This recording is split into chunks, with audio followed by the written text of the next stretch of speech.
Hi అండి. అమ్మ చిన్నప్పుడు రోట్లో చేసిన పచ్చళ్ళలానే ఉంటుంది. చాలా బాగుంటుంది. ఒకసారి ఇలా ట్రై చేయండి. తినగొద్దు తినాలనిపిస్తుంది.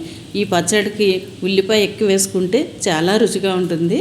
ఇంకో నేను వంకాయ టమాటా పచ్చడి చేస్తున్నాను. కాల్చిన అవసరం లేకుండా నేను సింపుల్గా చెప్పేస్తాను. అదిగో కట్ చేసుకునండి. కొంచెం ఉప్పు నీళ్ళల్లో వేసుకోండి, వంకాయ నల్లబడకుండా ఉంటుంది.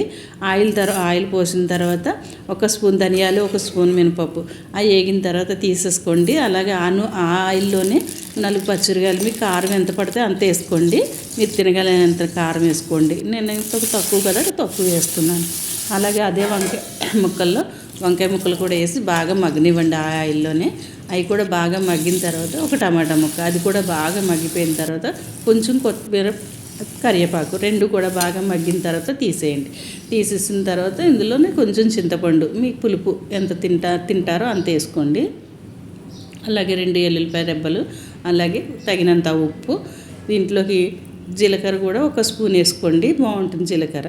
ఇందులో ఉల్లిపాయ వేసుకుంటేనే దాని టేస్ట్ అండి, చాలా బాగుంటుంది. మిక్సీ ఎక్కువ తిప్పకండి, ఒక్కసారి బర్రం అనిపించండి సరిపోతుంది. కొంచెం నెయ్యి వేసి తింటే